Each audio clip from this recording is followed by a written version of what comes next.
to the republic for which it stands, one nation, under God, indivisible, with liberty and justice for all. Quorum call. Madam Speaker.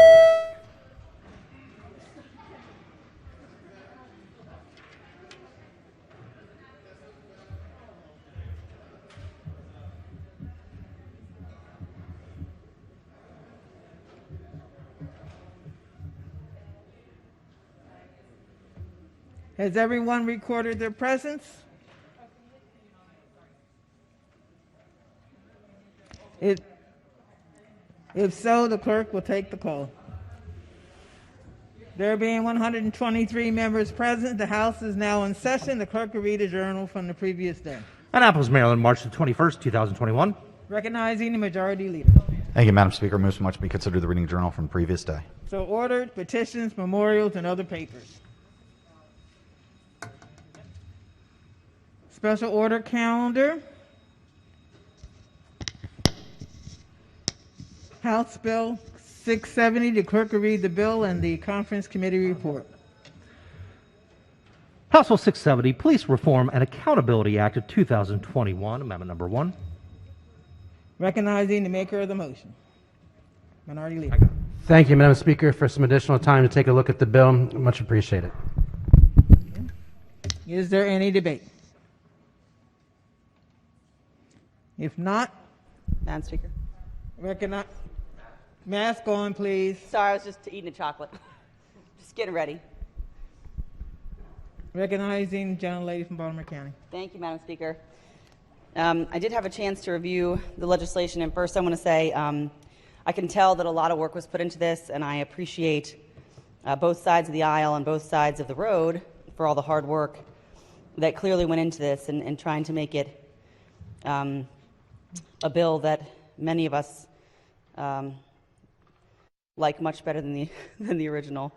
There are some questions that I have lingering, and I just want to point out for the body, there's no page numbers, but I'll just read off the interlineated page numbers at the top in case people want to follow along. On page 44 of 66,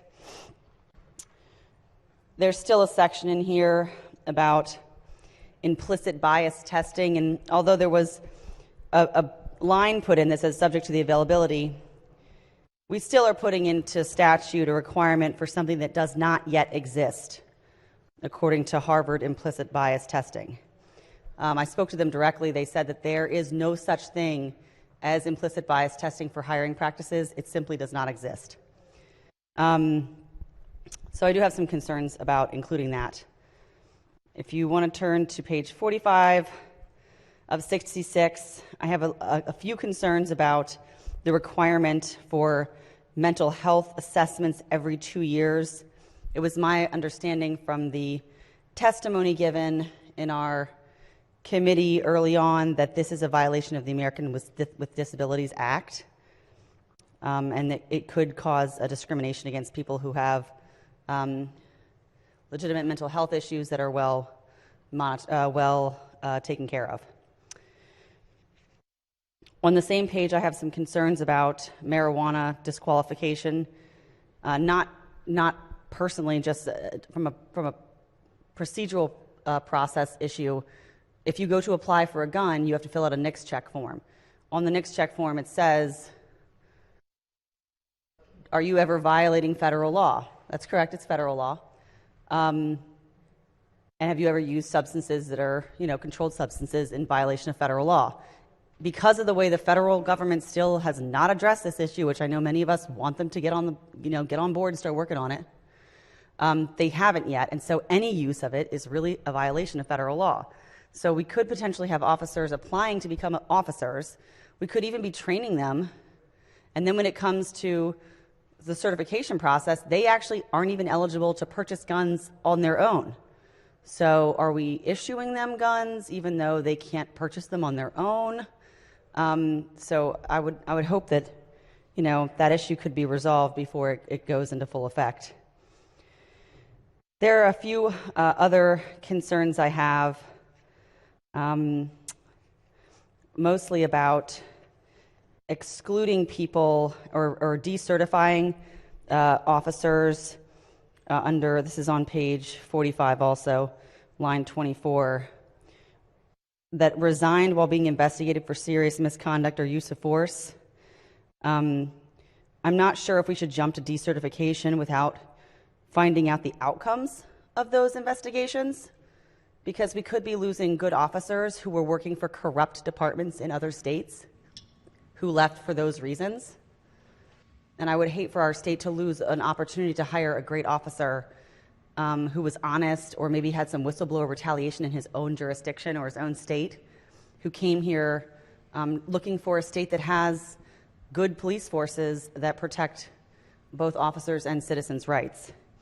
So I think there could be some clarifying language in that portion of the law that would protect both the citizens of Maryland and police officers. I have some concern on page 51 of 66, under number 3 on line 13 and 14, that may not make any grant funds available to law enforcement agencies if they don't file their paperwork on time on July the 1st. It is entirely possible that we may have seen someone who's in charge of tracking and recording this use of force information, that they may quit their job, which would leave the department with nobody there running that ship, or they may have a hiring issue. So some language or guardrails in there stating that, without cause, maybe then you pull their grant funding. But we could be looking at a simple hiring issue in a department like Harford County, where we may not be able to easily hire somebody to handle that information processing, and we could be losing all of our state grant funding because of truly something that is a legitimate concern. So with that, Madam Speaker, I will be read on this bill, but I do appreciate the opportunity to outline some of my concerns, and I do appreciate the work on this. Thank you. Is there any further debate? Madam Speaker.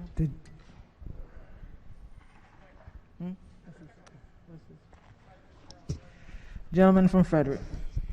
Thank you, Madam Speaker. I rise briefly just, first of all, to commend clearly a very significant amount of work that's been done on this piece of legislation. I do want to point out two things that remain of significant concern. First, I noticed on the reprint on page, well, I just lost the page number, but on liability of local governments for tortuous acts, the inclusion of violations of the constitutional rights of individuals. Now, the concern that I have, and I'm also in support of the Constitution, I think that that's a laudable clause, but when you include that with the understanding that officers potentially will not have to, there won't have to be any evidence demonstrating that an officer committed an act with intentional or gross negligence or in any kind of malicious behavior. And yet the municipality will be on the hook for liability up to the new $890,000 plus 150% of that for non-economic damages. So we're talking about well into the million. So the concern I have is that there's not a malice standard there. That's a serious concern, particularly when you consider the fact that municipalities may not want to be on the hook for that, and they may try to shift the blame to the officer in order to create personal liability for the officer. Secondly, I appreciate significantly the penalty of perjury provisions that I had sought, and I know the committee worked hard about these issues to ensure fairness. The concern that I have that remains is that we have Senate Bill 178 still out there. And even though municipalities will have a tighter standard for these false and unfounded complaints, the problem that exists is that that will be left up to the municipality. And that, in fact, will expose many officers and their families and their children to having their reputations falsely smeared and put up on the internet. So for those reasons, I'll still be a red. But thank you very much, Madam Speaker. Young lady from Carroll. Thank you, Madam Speaker, and thank the committee and this body for all the efforts and work on this bill this year. And I know in many districts this is a big issue. And I just want you all to appreciate that in many of our districts it's not as big of an issue because we love our police. We respect our police, and we have the lowest crime rate in Carroll County in the state of Maryland. And so many of these problems do not exist in our counties, and when we have a bad cop, good cops want to get rid of the bad cops. We take care of it. And when you put a bill in like this, it affects all of our towns, our small little towns that have a handful of people in their police department. It affects our sheriff's department, which is our primary law enforcement. So you got a problem you need to solve with a solution that affects us that don't need the solution. So I hope you appreciate that we come from different places, and these extra steps that are going to be put in here and some of these provisions that we've pointed out affect our police officers. We don't think we need the fix in our district. So just please appreciate when we're opposed to this, we're representing where we come from, where we love our SROs, where we love our police officers, we respect them, and we thus have a low crime rate, and we just come from a different place. So please appreciate that and respect it, and this one-size-fits-all affects all of us, our little towns, our big towns, our full county, and I think we've all tried to point out that we do have differences in our communities, and we're all here sent to represent our own community. So I'm a red, but I appreciate the problem that you're trying to solve. I just wish we weren't all swept into the same thing, but thank you very much. Gentleman from Talbot. Thank you, Madam Speaker. And I just want to follow on those comments. And it's been the theme with a lot of these bills and how they apply. And our district is a rural district, and I've got a municipality that has one police officer, and the position isn't even filled. I got another municipality with 3 police officers. I got another municipality that's supposed to have 15, and it only has 7. They want to do more. They want to do community policing. They can't even run the investigations they're doing right now.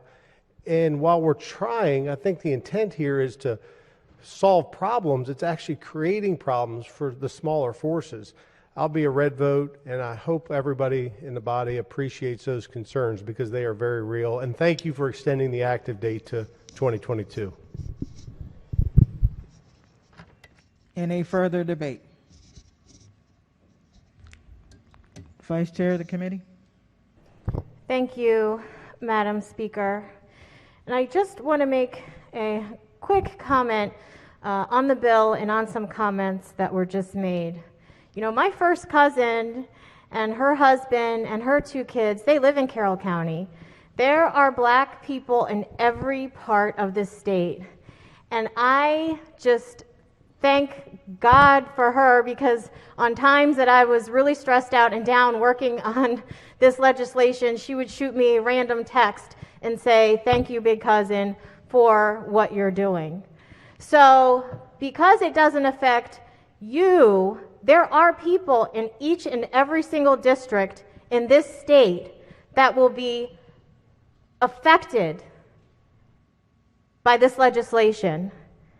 I just again want to take the opportunity to thank Madam Speaker for having the vision and my chair for creating the work group. I want to thank every member of the work group. It was a bipartisan work group that started what seems so long ago in May, and we worked all the months leading up until now. I want to take the opportunity to thank the Public Safety Subcommittee, who really dug deep into these issues, and Judiciary, Team Judiciary, all the way, who really worked hard on these issues. And this was not, we're just coming to the State House and working on these issues. This was an every hour that you could possibly think of, texting, calling, Zooming. I want to thank the Speaker's staff, who was outstanding, the Judiciary Council and staff, who has been outstanding, and without those individuals, we could absolutely have not gotten this done. This body of work is something that every member in this chamber can be proud of. I truly believe that this is a piece of legislation that everyone in this chamber has had their hands on and has touched. Every random idea that may have been text to me at some hour or contacted the chair, we took seriously. We took seriously every consideration, and this is groundbreaking legislation. Implicit bias implicit bias, this thing is, messing me up here. Implicit bias testing and training was the speaker's #1 priority. And, I beg to differ with Harvard. This is happening across the country. This is not unique. This is not the General Assembly here in the state of Maryland making this up. This is going to benefit the folks here in our state. We've got scholarships for incoming officers, for officers who are already here. We have an accountability structure where we in this state can be all on the same page. This will benefit black and brown officers, and it will benefit the citizens here in Maryland. We put in provisions to protect victims so that they know what's happening with their complaints when they file a complaint. So this is really groundbreaking legislation. It is the proudest moment, Madam Speaker, since I've been here, and I just want to thank you, and I want to thank the body because this really has been a team effort. Thank you. With that, Committee Chair. Thank you very much, Madam Speaker. I wanted to also share in the Vice Chair's remarks, and I wanted to thank, not to be too repetitive, but certainly counsel on the committee, counsel on the Speaker's staff, the Speaker's staff, the Speaker, you, Madam Speaker, for your leadership on this issue. It has been an incredibly challenging process, a process where so many people have been part of, as the Vice Chair has indicated. And it's a process where there's times, that not everybody is going to be happy, not everything is going to be perfect. But policing is one of the most important public assets that we invest money in. It's one of the most important things that we do. Every community, regardless of their zip code, regardless of their county, regardless of their neighborhood, should have confidence in their police departments and in public safety. They should not be fearful of them. The work that we have done, the comprehensive package that I believe we are about to pass, will do an enormous amount to help us feel that much more secure in our police and our own public safety. I want to thank the Vice Chair from the bottom of my heart for all of the work that she has done over the last 10 months. She has been extraordinary and passionate and incredible on this issue. And this whole body owes you a great, great word of gratitude. Thank you very, very much.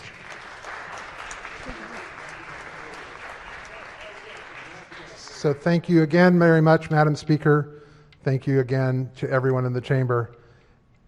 And I ask for a green vote and move the previous question. Madam Speaker. We're in debate. The Minority Leader.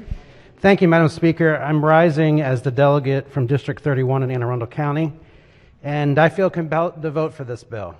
I honestly thought for sure I'd have to oppose it, but having read through the bill, I think this is a very balanced approach to improvements in policing.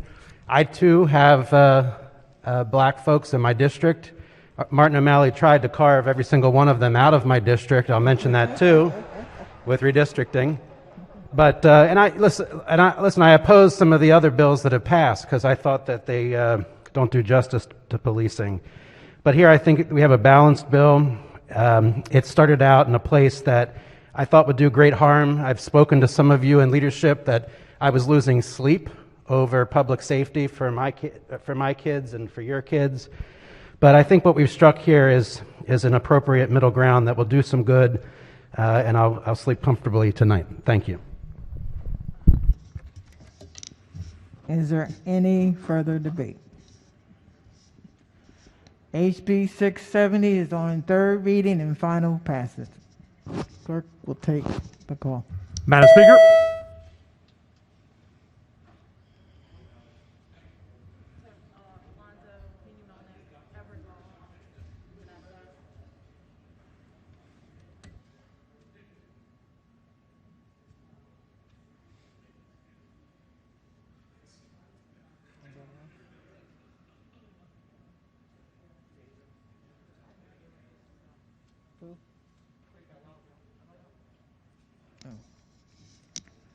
Clerk will take the call. There being 97 votes in the affirmative, House Bill 670, having seen constitutional majority, is declared passed.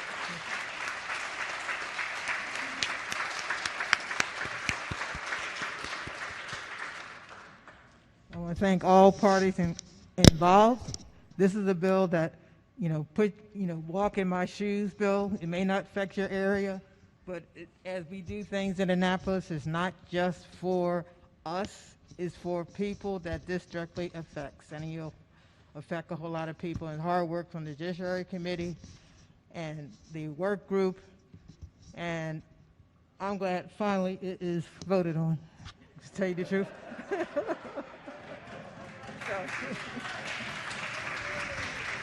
So thank you again.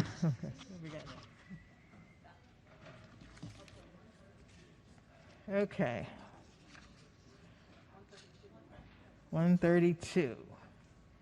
It's the special order calendar. Clerk, read the bill. House Bill 132, Health, Mental, and Emotional Disorders, Consent Mental Health Access Initiative.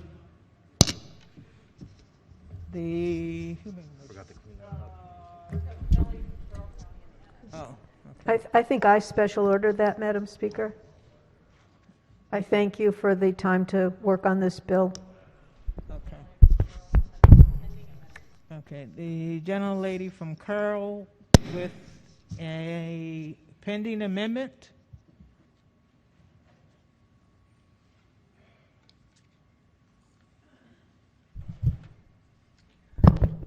Thank you, Madam Speaker.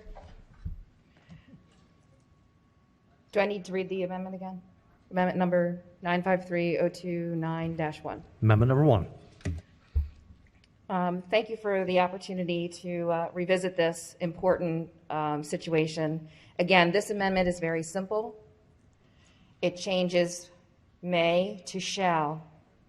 For the reasons I stated earlier, 12-year-olds are children.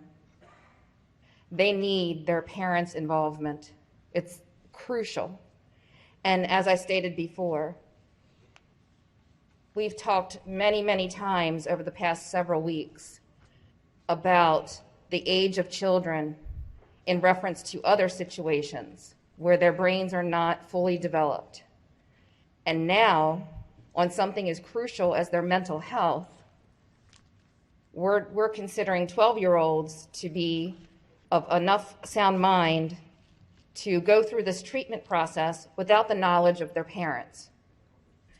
And I'll share, and I'll try to get through this, a very personal story from someone very special to me who had a child who was suffering from suicidal thoughts. They had to have her basically under 24-hour constant family surveillance for her own safety. This started for her at the age of 12 when she was in middle school. And I want you to think about that as a parent. We're talking about a middle school child. They had to hide every knife in their house. She had thoughts of hanging herself in their family shed. They had to hide the keys. They had to make sure that as a family unit that loved this beautiful child, that she would be okay. It is unfathomable to me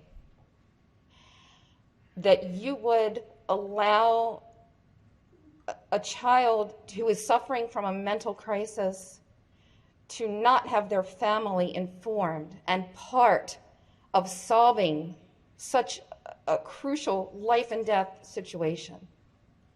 I have 4 children myself. I know what 12-year-olds are like. We know how they are talking to each other. They've all been through a terrible year. We need parents to be informed so that they can be part of helping their children through these types of crises. And so I would just urge you to please consider keeping these families informed. These parents must be informed about their children. So I think it's a very simple, fair, and common sense amendment. I think we all agree that our children need access to care, and if they are suffering, that they can speak with someone. I've heard the other situations, and I think it's been brought up as well, that because of mandatory reporting, if there's a situation where a child is not being treated well by their parents, we've covered that. We have many, many laws, many situations that cover that. So in this case, please support this common sense amendment. Thank you, Madam Speaker.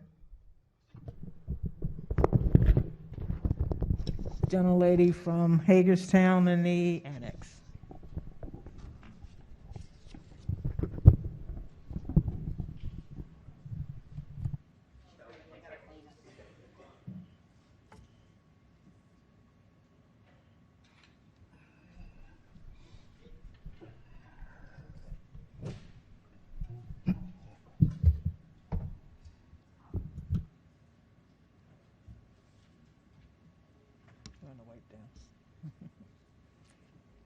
Waiting on the wipe down.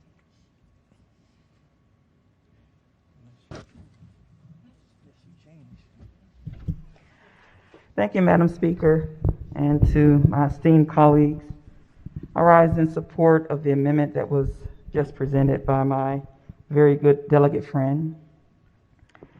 I have a 15-year-old daughter, and I can recall at the age of 12 very vividly where she was emotionally, cognitively, the naiveness that she has along with other 12-year-old girls and boys. The CDC, I'm going to quote some information from you. We all rely on the CDC for their sound research and data. So the Centers of Disease Control has provided what the cognitive abilities entail for young teens between the ages of 12 to 14. They talk about the fact that hormones are changing in children at this age. Puberty has started. They might be worried about changes in how they are looked at by others, by their friends, their peers. Peer pressure to use alcohol, tobacco products, and drugs, to have sex. Other challenges include eating disorders, depression, family problems.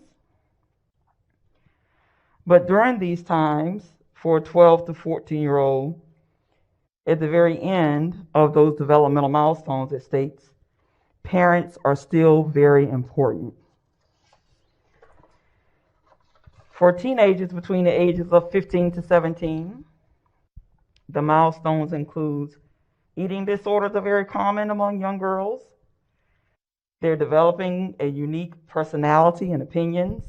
I recall those days currently now with my own. Relationship with friends are very important. They develop a more clear sense of who they are. They prepare for more independence and responsibility.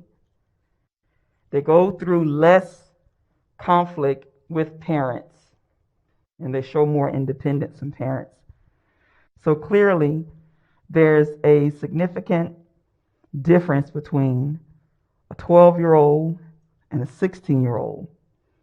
the fact that we are considering a 12-year-old to make life-changing decisions that may impact them for years to come. Certainly, we have to look at young children who are in homes where they're being abused physically, mentally, emotionally. Yes, we have to do everything possible to help that family restore to a normal balance or remove the child if that's necessary. But to think that a 12-year-old has the cognitive ability, or they're hormonally unstable and very impressionable, their minds are like sponges. They are people pleasers. So for us to consider that a 12-year-old is ready to make these kinds of decisions, it's a travesty. We have to guard our children. We have to keep them safe. We have to protect them from the scariness in the world. We have to pour into them. From 16 to 12, I think would be a detriment to children, for our community, and to them as children. Let children be children. Thank you.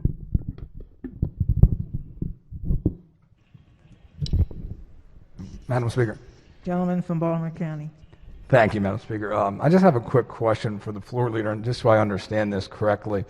And I don't want to be very repetitive because I've kind of been touched on, but I just want to understand, like in a hypothetical situation, a mother and father could have a 12-year-old child.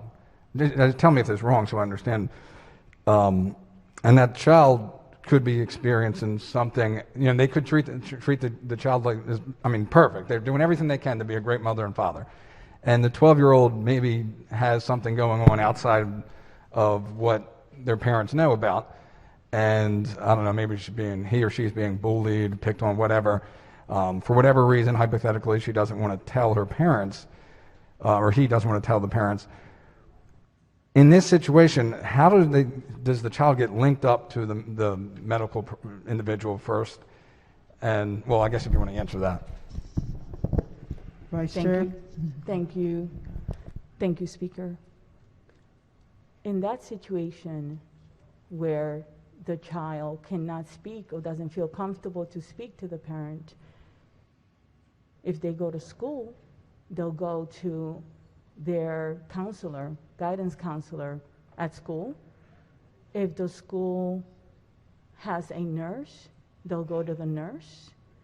If the child is taken by the parent to see their pediatrician because they happen to have an appointment and the child feels comfortable to open up to the pediatrician can help and will be able to do so under this bill.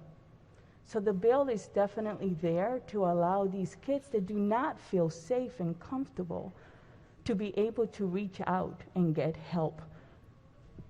Okay, and I appreciate that. I guess the situation I'm worried, or the nightmare hypothetical would be that I think about here is if the 12-year-old child is getting this advice, and it seems like this amendment would solve this, but they are having an ongoing discussion for, I don't know, weeks, maybe even months, with the medical expert, so to speak, and it could be some obviously serious issues that child's suffering. And without this amendment, it seems that doctor, or whatever medical professional could make mention to the parents, but they don't have to.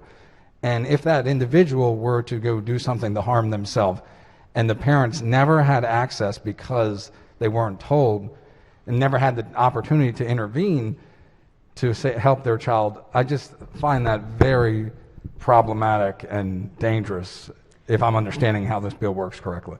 If I may? Sure. Under the bill, the practitioner who has a certain standard of care, usually the way it works with counseling, they're licensed by the board and they have a certain standard. When they're counseling, one of the things they do, if it is safe and healthy, they involve the family. That is the practice that they use anyway. So the bill, under the bill, there's nothing that prevents the clinician from involving the parent or guardian if it's not harmful to the parent. The bill does not prevent that. But what it does do is that it allows the child to know that what they share with that healthcare provider is sacred, and they can be completely opened. And that's exactly my concern. And I understand what you're saying. I mean, that secrecy with a 12-year-old is what I worry about when it involves not including the parents. And I see that as a major concern, especially with somebody's mental and physical health, if it's not required to at least notify parents in certain situations. So thank you for answering, and I appreciate it. My pleasure. Recognizing the majority leader. Thank you, Madam Speaker. When I was 17 years old, I graduated from Wooten High School in Rockville, Maryland. Go Patriots. And in a storied tradition here in Maryland, I went down to Ocean City with some friends for Beach Week. We had a good time hanging out on the beach and chilling with our friends. I'm happy to tell the gentleman from Worcester County we didn't get up to any trouble down there. But a couple days before we were due to leave, I got a call from home. And it was my mom telling me that my brother had attempted suicide. He, as I think many of you know, has severe mental illness. And he tried to swallow a bottle of pills.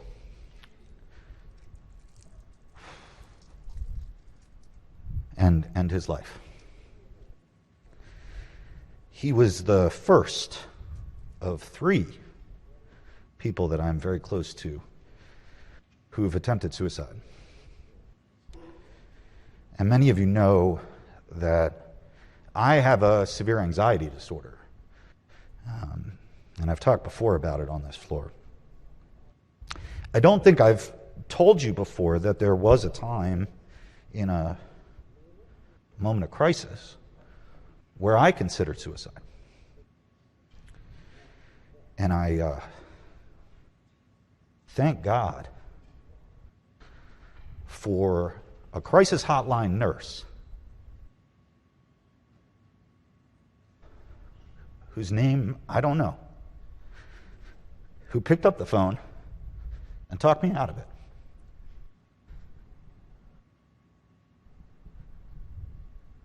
The hardest thing for anybody experiencing these types of crises is that first step in getting help. It took me years to get over the shame and self-doubt and stigma that this society heaps on people with mental illness. And to take that step myself. And I thank God I did. Every day. And for the mental health professionals who've helped me learn how to deal with my disease. And for my wife, who's always there. But that first step was hard. And you're making it alone. Doesn't matter how much support you have in your family. That decision to seek treatment, you're making it by yourself. Now, this amendment and the underlying bill are about kids. And I've worked my entire career with children. And I will tell you this. There are a lot of children who are developing mental health challenges and who are experiencing crises. And there are a lot of children who need help. And there are a lot of children, despite my faith in parenting, there are a lot of children who will not get the help they need because they're worried their parents will be told. The nightmare scenario for me is a kid who's having suicidal thoughts and who is afraid that if they go to seek help from anybody that their parents will find out and what the consequences of that are, because let's be honest, not every parent-child relationship is a healthy one. And that kid won't get the help they need, and that they will die by suicide. That's the nightmare scenario. I fully appreciate the intent behind this amendment and the intent of those who have concerns about the bill. But this bill will save lives. It will absolutely, 100% save lives. And if it saves even one, then it is a thing worth doing. So I would ask you to resist this amendment and other amendments to this bill and support the bill's passage. Gentlelady from Frederick in the annex.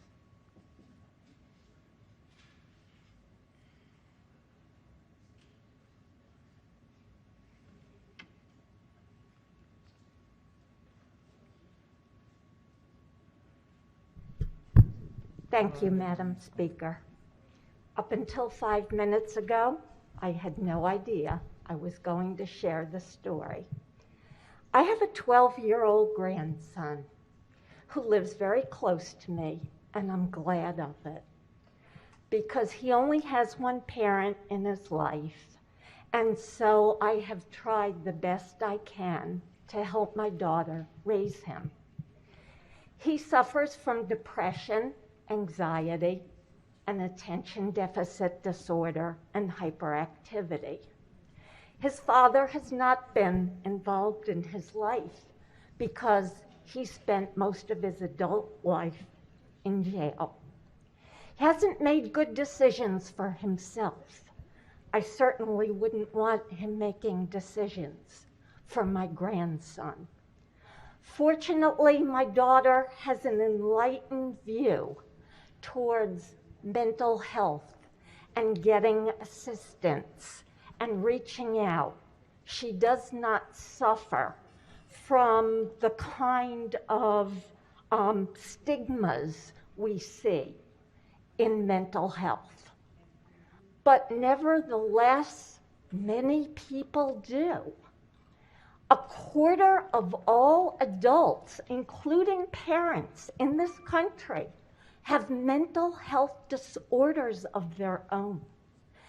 50% of our children with mental health disorders do not get help. So I share these numbers and I share my own story in the hopes that we can even help one child who desperately needs help but may not have the parental support or good decision making to get that child help. Thank you.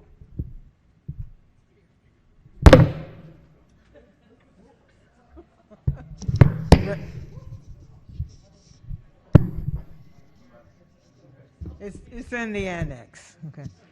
The gentleman from Caroline. Thank you, Madam Speaker. Children every year they die eating hot dogs and they die drowning in swimming pools, but it would absolutely be ridiculous for us to ban hot dogs and for us to ban swimming pools. But I do agree, obviously every single life is valuable and every life means something. And we can also share, I have personal stories. I'm not going to go into a lot of detail because they're personal. But it took years. It took years to find a therapist that actually connected with someone who's very close to me. And I don't know how many therapists this individual saw throughout those years that they just didn't connect with. And if I would have found out any time after that they were seeing a therapist and I had no idea, honestly, as a parent, I would be headhunting. I would be. Because it's not the therapist's business, and it's certainly not our business as legislators to allow a 12 or 13-year-old to make a decision on their own without the parent knowing about it. It's not. No one's qualified to do that except for the parent. And you're right, there are some parents who are better than other parents that are out there. But this is a blanket legislation. It treats every 12 and 13 and 14-year-old exactly the same. It treats every parent exactly the same. Is that how we want to legislate? No. Do we want to disconnect parents from their children? Obviously, that's the intent of this legislature to do that. This is one of the most amazing bills in the time that I've been here. And obviously I'm very passionate about it because I love my kids dearly. I do. We all do. And if someone feels like they're in a better position than I am, that they're going to care for my child better than I can, then shame on them. They're not qualified. I don't care how good that therapist or how good that psychologist is. They're not. And I can guarantee you, each and every one of you who want to vote green on this bill, you're not either. You're not. I'm sorry, but you're not. You have no business telling me as a parent that I can choose whether or not to really know what's going on in my child's mental or emotional well-being. No, you have no business doing that. None of us do. Thank you. Madam Speaker. Recognizing gentlelady from Montgomery. Thank you, Madam Speaker. I have 2 kids.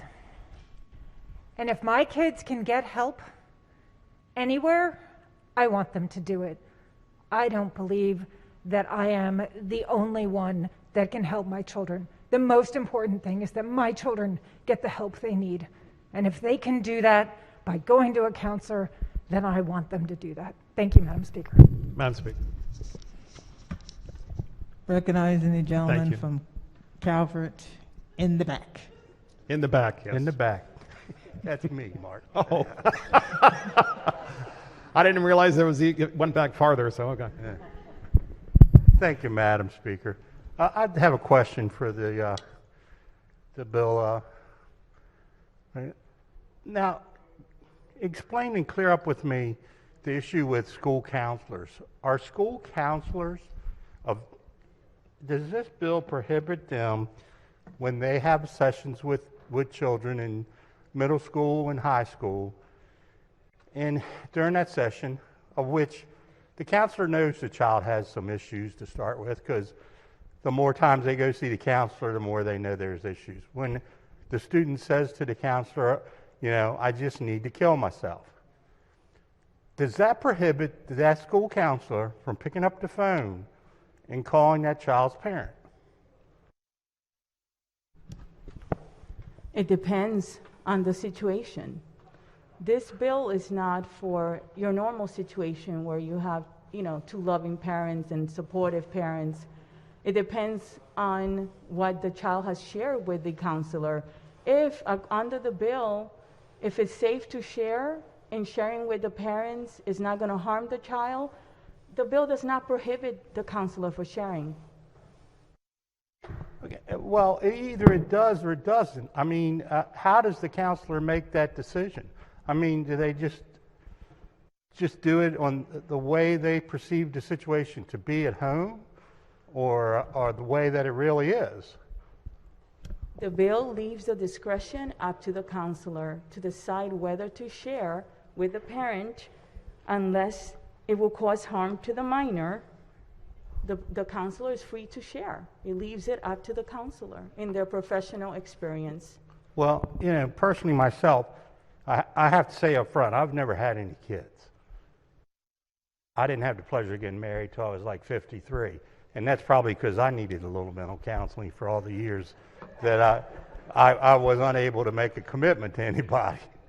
But to put a little light on it, I've experienced suicide. My father committed suicide when he was 54 years old in 1979.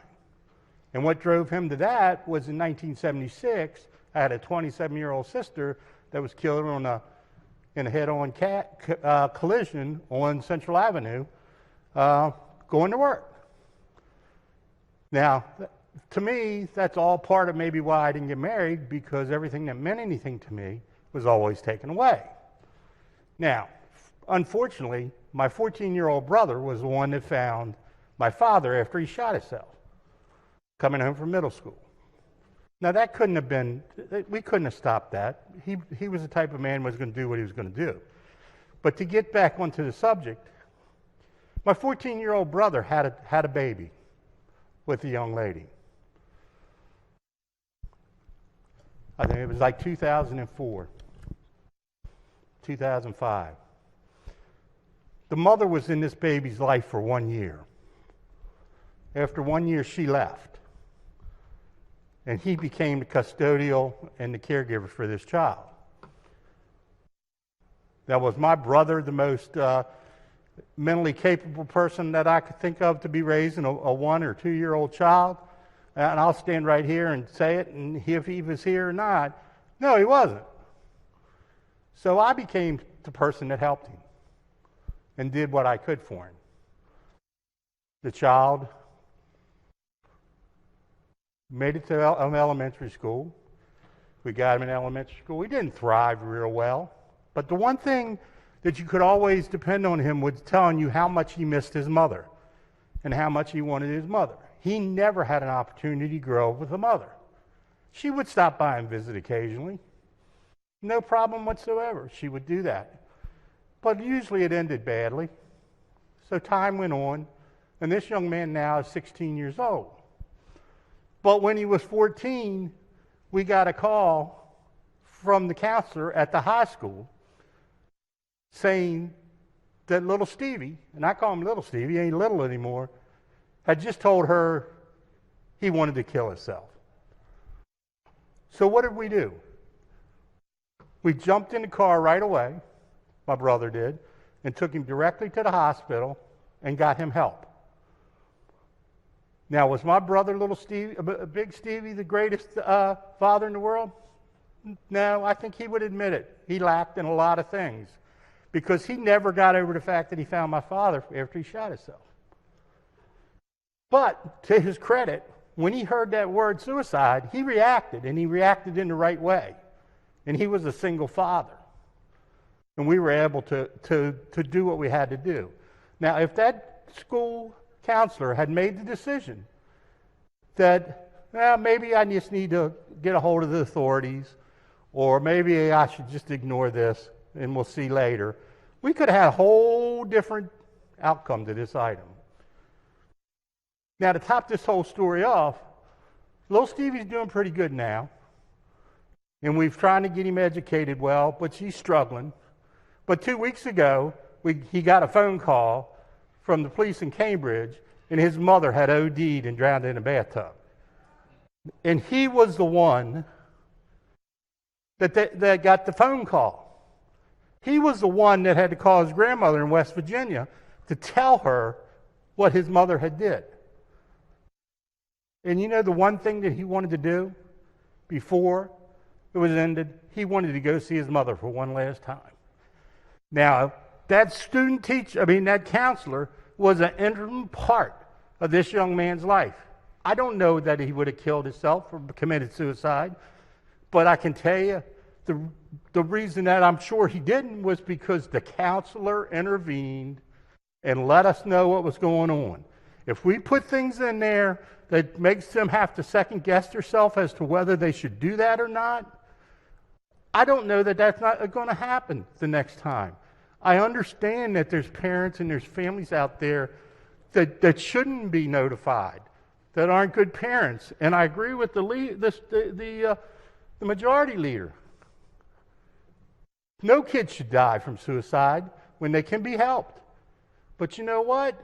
It works both ways. If we put regulations in to keep the child and make the child feel comfortable and be able to go to someone else, what about the ones that the counselor could get to right away an hour later and we can save them?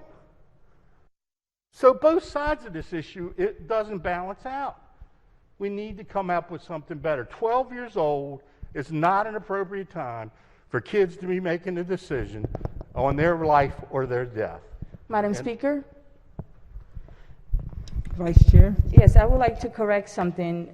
The school psychologists and school counselors are actually licensed under the Maryland Department of Education, Therefore, this bill does not apply to them. This bill only applies to people that are licensed under the Health Occupation Board, which are the physicians, the advanced practice nurses, nurse psychotherapists, nurse practitioners, psychologists, licensed clinical professional counselors, licensed clinical social workers, and marriage and family therapists.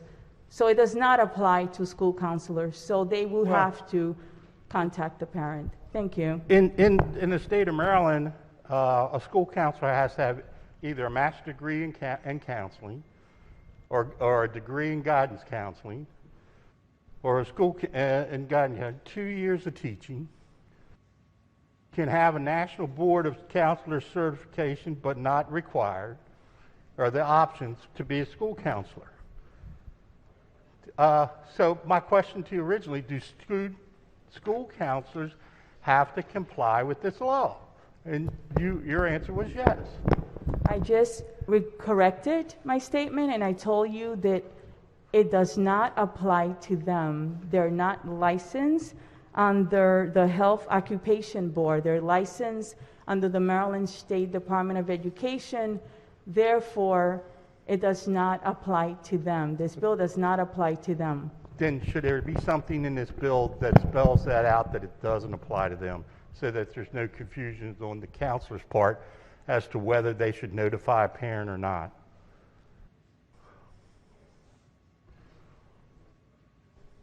And I'm not trying to give you a hard time on this bill. This bill is important. It's personally important to me because of the issue that I've been through in the last Madam 15, Speaker? 17 years. Let me Chair try. of the committee. Thank you, Madam Speaker. Let me try to put this in a little different perspective. First, let me say the things that we're hearing on this House floor are incredibly hard stories to tell, and I can see the pain and the tears on people's faces and their eyes. And I know that everyone who says something is concerned from the bottom of their hearts for the welfare of children. That said, this bill doesn't prohibit people who are licensed professionals from contacting parents unless they believe that these children would be in more danger if their parents were aware. This bill is intended to help children. It's not intended to take power away from parents. It's intended to help children. These people who are counselors, or not really school counselors, let's talk about social workers since they're in the bill. They're trying to help these children, just like your school counselor tried to help your grandson. These are hard experiences, and I know that if it were my child, knowing that my child went to someone and got help, even if I didn't know about it, would be better than thinking that he or she were getting information from peers, with all the peer pressure that goes on in middle school, or from the internet, where there's all kinds of scary stuff that they can learn about that is based on nothing factual. They're in more danger without this avenue for help than they are without this avenue for help. I don't believe these amendments are necessary, but I understand it's necessary for you and others to vote for them, and I respect that and would like to give you the ability to do that and know that we respect you doing it. At the same time, I think that it's time to focus on the amendment that's before us, move the amendment, vote on the amendment, and move on, knowing that everyone is well-intentioned and emotional about this subject. Madam Speaker, in the annex. The gentleman from Anne Arundel County. The maker of the motion in the annex. Thank you, Madam Speaker. I didn't know someone else was standing up do you want them to proceed? Or No, go ahead. You had asked. I appreciate, just as the chairwoman was just speaking, everyone's situation. And yes, these things are hard to talk about. But when we talk about my problem and why I think this amendment is so critically important is the word discretion. We are putting discretion about our children in the hands of someone else. Just think about that. And when you talk about the nightmare scenario, you know what, as a mother, my nightmare scenario would be? Is if my child was suffering with one of these situations and the discretion of the person they spoke to decided, in their opinion, that it didn't rise to the level of telling me, and my child did something to themselves. That is the nightmare scenario that every parent could never get over. And I ask you to move this critical amendment so that our parents will know what is going on with their children. Thank you, Madam Speaker. Okay. On the amendment, all in favor, signify by saying aye. Opposed? Roll call, Madam Speaker. Roll call. Madam Speaker. Madam Speaker. Gentleman from Hartford. Thank you, Madam Speaker. To explain his vote. Yes, Madam Speaker. To explain my vote. And I don't talk about this a ton, but because I'm not ashamed of it, but I also don't think it's something that inhibited me. You know, for those of you who know, as a foster kid, my parents bailed when I was 2, grandparents died when I was 12, went into foster care. At 12 years old, I was in no position to make a decision on anything to do with my life, much less the plan to decide the best course of action and treatment for myself. And that's common for 12-year-olds, including my 11-year-old that I have at home, right? And so now, in my current situation, one commitment, and listen, when I was a foster kid, I was owned by the state of Maryland. I was property of the state of Maryland. And I promised my kids that I would never do to them what my parents did to me. And what this does, without this amendment, is now I'm losing control of my kids at 12. I'm not able to fulfill my promise to my kids to make sure I'm doing the best by them. And God forbid that my kid has some kind of mental health disorder and is getting counseling, and someone who does not love my children, who's doing a job, who's protected legally, does not disclose to me what's going on with my kid, and then my kid kills themselves because this body decided I didn't have the right to know what's going on with my kid. God forbid that happens. I'm voting yes on the amendment.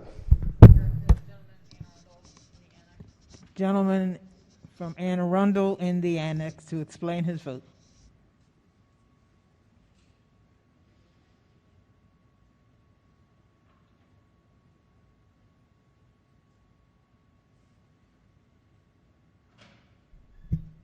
Thank you, Madam Speaker. I wish for this body to join in a green vote for this amendment. As parents, I very much agree that it's our primary responsibility for the welfare of our children. I also agree that it would be the ultimate nightmare scenario if something happened to our child, that we were not notified to help make the best decision. Furthermore, I question the answer regarding school counselors, because as far as I know, school counselors can be dual licensed, which means that it's still problematic with what the role a school counselor would hold. Therefore, I encourage everyone for a green vote on this amendment. Thank you. gentleman from Caroline to explain his vote. Thank you, Madam Speaker. Yeah, I mentioned it earlier. It does take a long time. It can take a long time until you find a therapist that actually clicks, that you can actually connect with.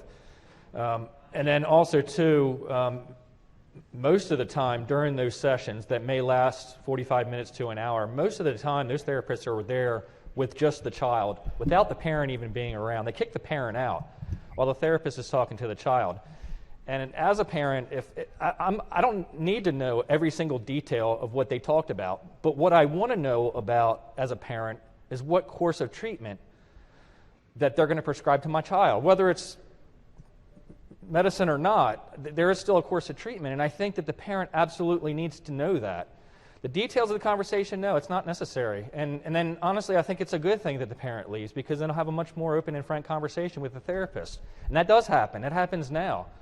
But the parents absolutely need to know what the course of treatment is. And what this bill does is it just enables that therapist to basically make the decision of whether they want to tell the parent or not. And I think it's wrong, and I think this amendment actually fixes that. So I vote green on the amendment. Thank you. Clerk will take the call. The amendment fails.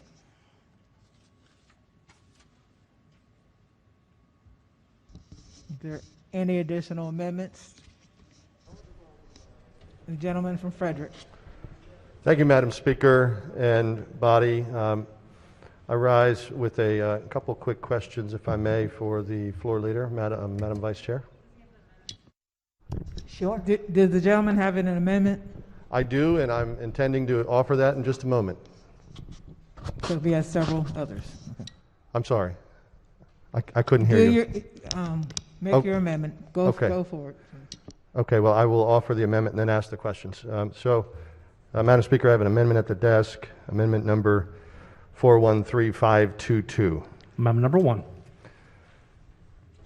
Move the amendment. So much be considered the reading of the amendment. So ordered. Thank you. And Madam Vice Chair, I wanted to ask you a couple quick questions here. So, according to at least the Maryland Psychiatric Association and other science-based organizations, when does a child's brain develop? At what age? Fully developed. You know, I read online, I was reading in some of the letters that it really depends on that child. Everyone is different. So there isn't, a set number, although, some people feel it could be 13, 14, 12, but it really depends on a case-by-case basis on that person.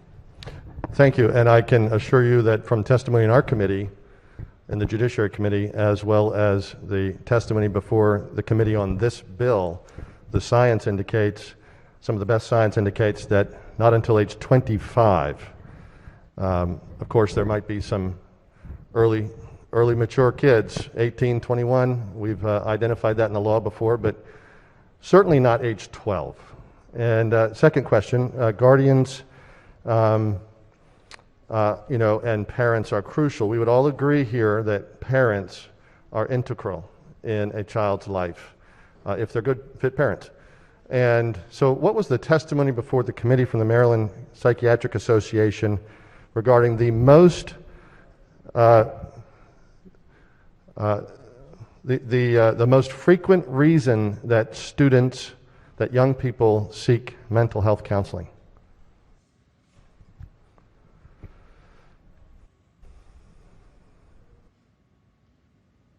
I'm looking for it, but you know the answer. Why don't you tell us? Sure, I will. So it's not abuse by parents. It's not neglect by parents. It is the failure of the student to be able to have more interaction with the family. It's the absence of the family and family conflicts, whether it's divorce or situations that the student desires more interaction with the family. That's the science before the committee. And then last question, Madam Vice Chair. Where in the Constitution and in constitutional law. Does this body have authority to remove the care, custody, and control of fit parents and hand it over to counselors?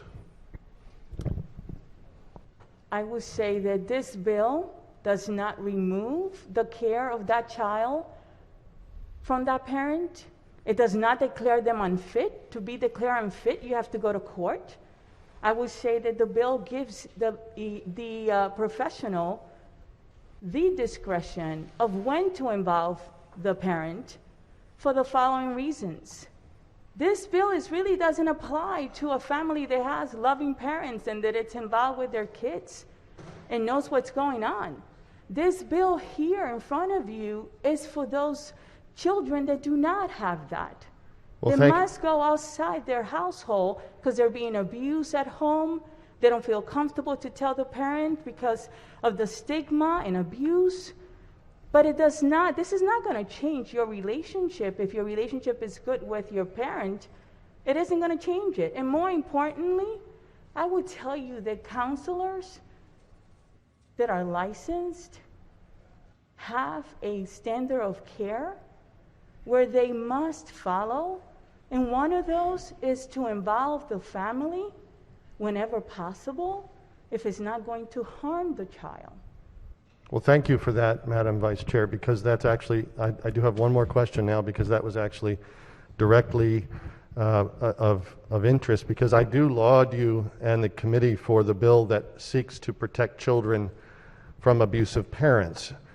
Are licensed counselors mandatory reporters of child abuse? What was your question? Are licensed counselors mandatory reporters in the state of Maryland for child abuse? Yes, they are.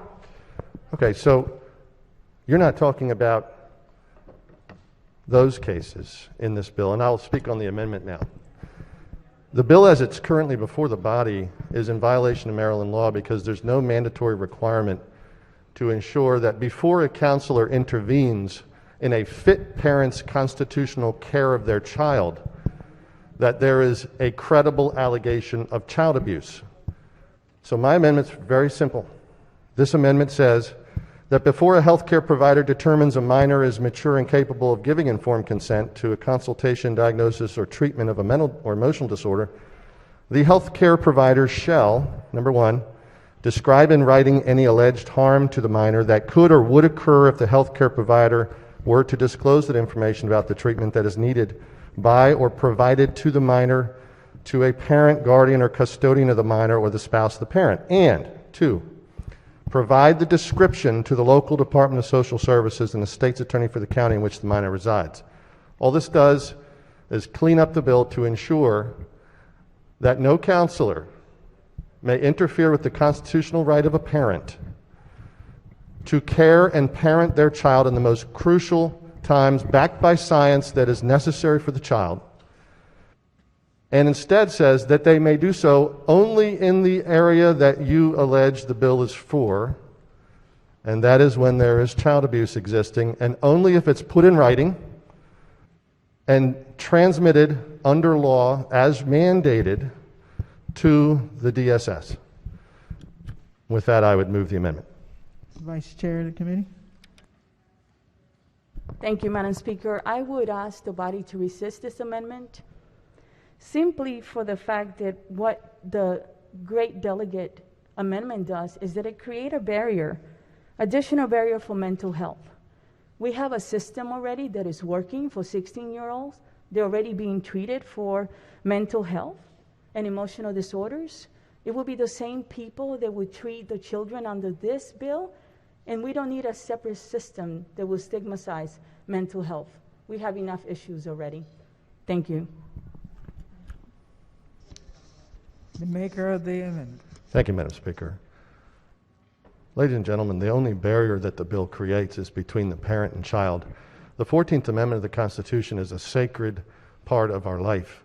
It does not provide authority to this body to interfere with a fit parent's right to have care and custody and counseling of themselves for their own minor child. This amendment is simple. It says that the intent of the committee is laudable. to protect children from child abuse, but you got to follow the law. And with that, I move the amendment. On the amendment, all in favor signify by saying aye. Opposed? Roll call, Madam Speaker. Roll call. Madam Speaker.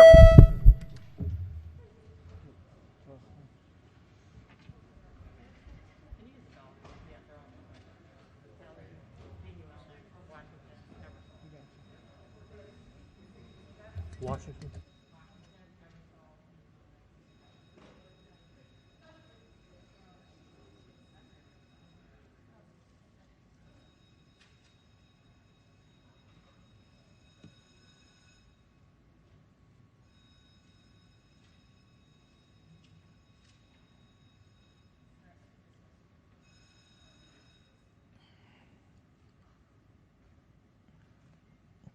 Clerk will take the call. The amendment fails. The gentlelady from Hartford in the annex for an amendment. Thank you, Madam Speaker. I have Amendment 223129-1 at the desk. Amendment number 1. Be so much the reading of the amendment. So ordered.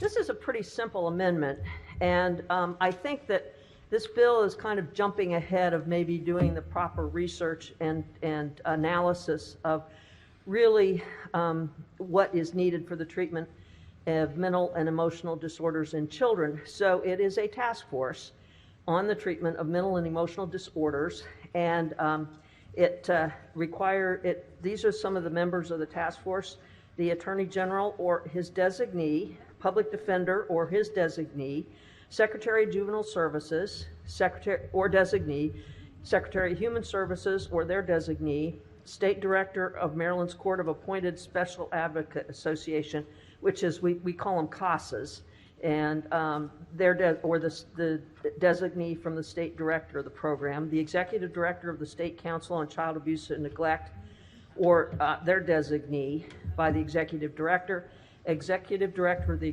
Governor's Office of Children or his designee, one social worker who specializes in working with children, designated by the Dean of the University of Maryland School of Social Work, one representative from the Maryland School Psychologists Association, designated by the President, one representative from the Maryland Psychiatric Society, who specializes in working with children, designated by the President of that society, one representative from the Maryland Psychological Association, who specializes in working with children, and one representative of two different child advocacy organizations in the state appointed by one by the President of the Senate and the other by the Speaker of the House. And the governor will designate the chair of the task force. And then the usual, things that the task force gets for reimbursement and everything. And the task force shall provide a support on or before December 1st of 2022. And the reason, let me just say, the reason for the task force is that it was mentioned in one of the letters by, I believe it was the letter that opposed the bill, the Board of Examiners Psychologists. They mentioned the issue of neuroplasticity. And basically, the child's brain is malleable, which means it can be very easily manipulated, influenced from birth to age 25. Well, 12 years old is like half of that time, a little less than half of that time period, to the age 25. And because of all the issues with, children being, that have been convicted as adults that were minors when they committed the offense, the Supreme Court has recognized that maybe they should not be sentenced to lifetime in jail because of when they committed the crime. They really, their brains and their judgment has not been fully formed. So that is one of the reasons. Then the other thing that I thought was kind of very telling was in the fiscal note. It said that there was a significant small business effect on this bill. And if you think about it, why would we have a significant small business effect if this wasn't really to help counselors and social workers? And I think anybody that has common sense is going to say, how in the heck can a 12-year-old know whether they need counseling and could understand the diagnosis and the consultation. The other problem with the bill is that usually when it's adolescents and teenagers, they do not use the diagnostical statistical manual.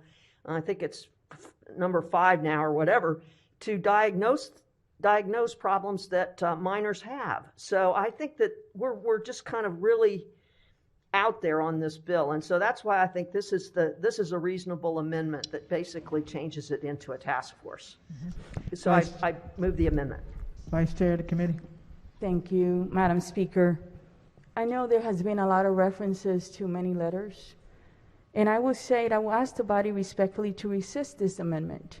This is really an important issue, and I just want to read quickly a couple sentences from the letter it's a letter from the licensed clinical professional counselors of Maryland. We see most of these kids, and it reads this way: while current law allows a minor under the age of 16 to consent to evaluation and treatment for a substance use disorder, a minor must be at least 16 years of age to provide consent to mental health treatment. In practical terms, this means that a minor can seek treatment for a substance use disorder, but if they are under 16, they cannot discuss a co-occurring mental health condition without the practitioner first obtaining consent from the parent or guardian. This just doesn't make sense, particularly as the youth suicide rate has risen nearly 50% over the previous decade. We must ensure that youth in emotional distress can access services regardless of their age, especially now as more youth encounter mental distress as a result of the current public health crisis. I ask the body to resist this amendment. Madam Speaker, may I respond? The maker of the motion. Madam Speaker, I still push this amendment. I think it's a good amendment. We do not know precisely why there's a higher incidence of suicide with the children. And I think that before we really know exactly what the causation is, I think we're being premature passing this bill, bypassing the parents' notice and involvement. And bottom line is the parents, they paid for the birth of the child and they will pay for the funeral of the child if the child commits suicide. They have a definite stake in this, and I think it is only reasonable that we try to figure out what's going on. I mean, there's a lot of different variables, and just to say, well, oh my God, this is going to solve the problem because they're going to see a counselor at the age of 12, so they won't commit suicide. We haven't established a causal connection to this. So this is just, it seems to me, usually you study the issue, you figure out what the problem is, and then you find the solution. This is a solution without figuring out what the problem is. So I push the amendment, Madam Chair. On the amendment, all in favor signify by saying aye. Aye. Opposed? Roll call, Madam Speaker. Roll call. Madam Speaker. To explain my vote, Madam Speaker. John, make sure you voted. Oh, Yeah. hopefully I did. Yeah, you did. You did. John Lady from Baltimore County. Thank you, Madam Speaker. I'd like to explain my green vote on this. Body, I have before me a letter from the Maryland Psychological Association, since we're all going to be reading letters today. It's signed by Dr. Finglas, Dr. McGee, Dr. Campbell, Dr. Gray, I could keep going for doctors. I get about 20 more doctors. This is the Maryland Psychological Association, and this is what they said. Preteen and younger teenage children do not have the cognitive capacity to consent to such treatment without parental involvement, and it is not developmentally appropriate to expect them to be able to do so. Parental involvement is essential when working with young children, and such treatment cannot be effective without their involvement. Body, these are also the people who spend their lives protecting these children and helping them through mental health care crises, and they do not want this bill. Thank you, Madam Speaker. Gentleman from Montgomery to explain his vote in the annex.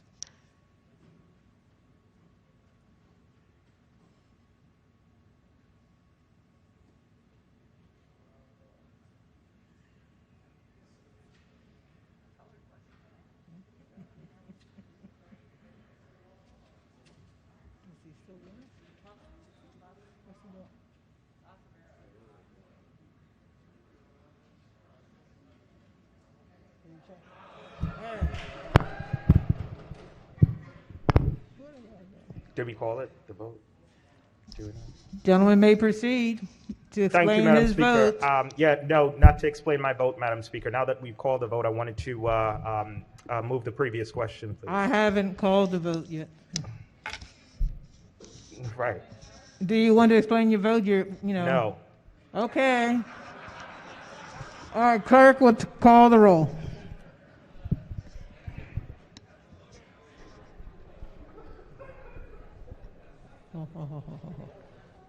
The amendment fails. Madam Speaker. Gentleman from Frederick. Thank you, Madam Speaker. I have an amendment at the desk 153628. Amendment number 1. Thank you, Madam Speaker. And Madam Vice Chair, Floor Leader, a quick question for you. The intent of the bill, we heard some passionate speeches today and some heart-wrenching personal stories. The intent of the bill is to save kids' lives from suicide. Is that true? The intent of the bill is to save kids from suicide, but the intent of the bill is to allow them to seek help when they need help, to be able to speak to someone. Thank you. So on the amendment. Amendment's simple. Unfortunately, there's a loophole in the bill as drafted. Currently, ladies and gentlemen, in Europe, there are 4 countries that allow children the option of assisted suicide or euthanasia. Several of those allow it without parental consent. That's a concern. One of them has 221, I believe it was last year or the year before, of tourists coming to the country for the purpose of assisted suicide. This bill does not clarify that no counseling, no consultation, no advice, no treatment regarding any referrals or any suggestions or any advice regarding ending a student who has a terminable condition or a desire for suicide that will not end. There is nothing in the bill that prevents a suggestion to potentially seek, without parental knowledge and information, an assisted suicide or a euthanasia. This amendment is simple. It just corrects that. It just says this, that the counseling or the provision of advice, the consent to consultation, advice, or treatment regarding euthanasia or physician-assisted suicide is not permitted. That's the point of the amendment. It does not include, it excludes any such consultation, advice, or treatment. And with that, I'd move the amendment. Vice Chair of the committee. Thank you, Madam Speaker. I would just simply say that in the state of Maryland, you can consent to that as an adult or as a minor. It is not the law. I would ask the body to resist the amendment. Thank you. I'm sorry. Madam Speaker. Maker of the amendment. Thank you, Madam Speaker. This isn't about whether or not someone has the power in the state of Maryland to consent to something, such as assisted suicide. We all know that that's not the case. The issue before the body is whether or not a counselor can advise or suggest to a suicidal student or a student who's facing an illness and they want to end it all. And we know that, especially this past year, at least in my county, sadly, the number one concern of students coming to mental health clinics has included the concern of suicide. We heard some gut-wrenching stories about it. This just simply tightens it up and says that no advice to consider assisted suicide tourism or any purpose related to that matter may be provided. Thank you. I move the amendment. Speaker? Vice Chair of the committee. Again, please resist the amendment. Counselors in the state of Maryland cannot provide such advice. They're not allowed because it's not in their standard of care, because it's illegal and they're subject to disciplinary action. Gentleman from Frederick. Thank you, Madam Speaker. There's a difference between personally referring and being involved in the assisted suicide versus informing a student or informing a patient of their options outside of the state of Maryland. I believe there's a distinct a difference, and that is the concern here. And if it's true, even if it's true that that would subject someone to discipline, then why not put it in law and make sure it doesn't happen? Thank you. On the amendment, all in favor signify by saying aye. Opposed? Roll call, Madam Speaker. Roll call. Madam Speaker.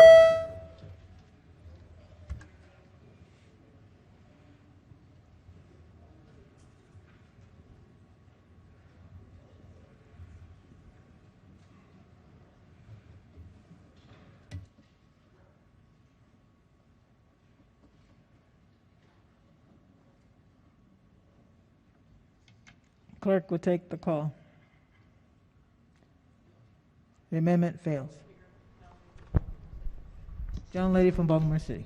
Thank you, Madam Speaker. I move the previous question. The question is the previous question. All in favor signify by saying aye. Opposed? Ayes have it. HB 132 is on third. I'm just trying to speed things up.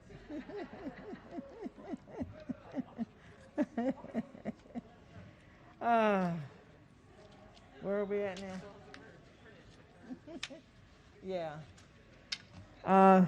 No additional amendments to the bill to its title. Hearing none, the bill is ordered printed for third reading. Quorum call. Madam Speaker.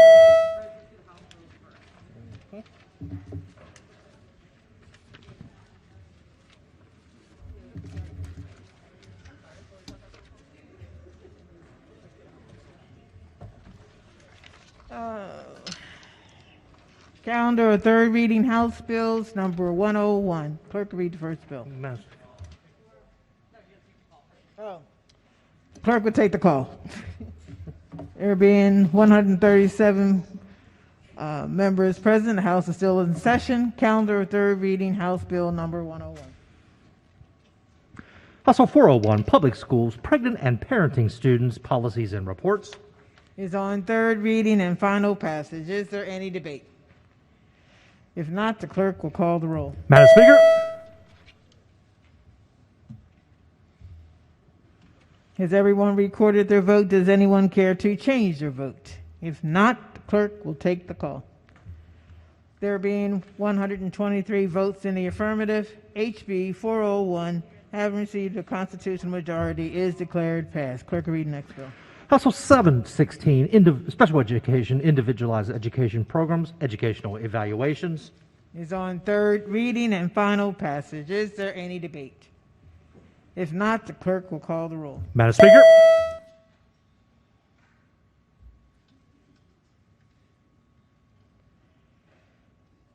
Has everyone recorded their vote? Does anyone care to change their vote? If not, the clerk will take the call. There being 137 votes in the affirmative, House Bill 716, having received a constitutional majority, is declared passed. Clerk will read the next bill. House Bill 771, Public Schools, Centers for Disease Control and Prevention Surveys, Revisions. Is on third reading and final passage. Is there any debate? If not, the clerk will call the roll. Madam Speaker.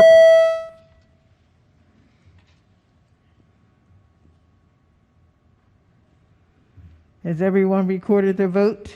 Does anyone care to change their vote? If not, the clerk will take the call.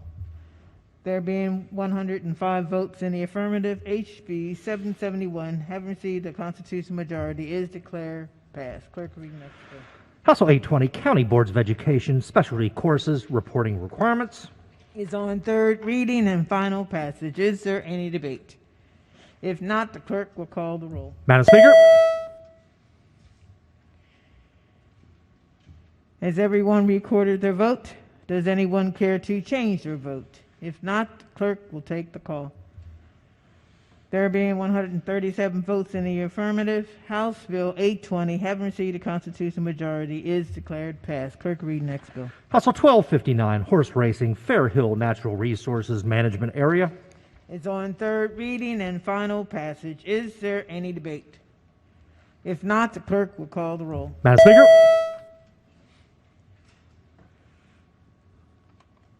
Has everyone recorded their vote? Does anyone care to change their vote? If not, clerk will take the call. There being 136 votes in the affirmative, House Bill 1259, having received a constitutional majority, is declared passed. Clerk, read next bill. House Bill 1376, primary and secondary education, virtual education requirements. Is on third reading and final passage. Is there any debate? If not, clerk will call the roll. Madam Speaker.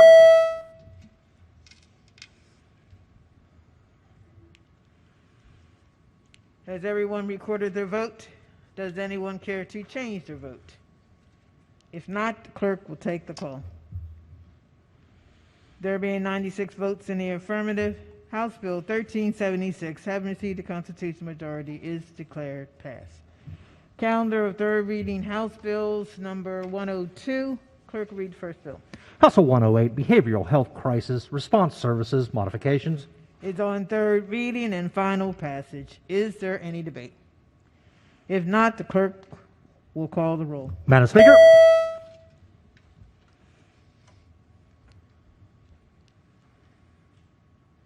Has everyone recorded their vote? Does anyone care to change their vote? If not, the clerk will take the call. There being 138 votes in the affirmative, House Bill 108, having received a constitutional majority, is declared passed. Clerk will read the next bill. House Bill 652, health facilities, residential service agencies, guidance and reporting. Okay.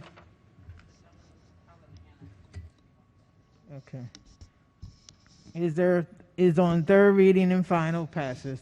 The gentleman from Talbot would like to speak on the bill in the annex.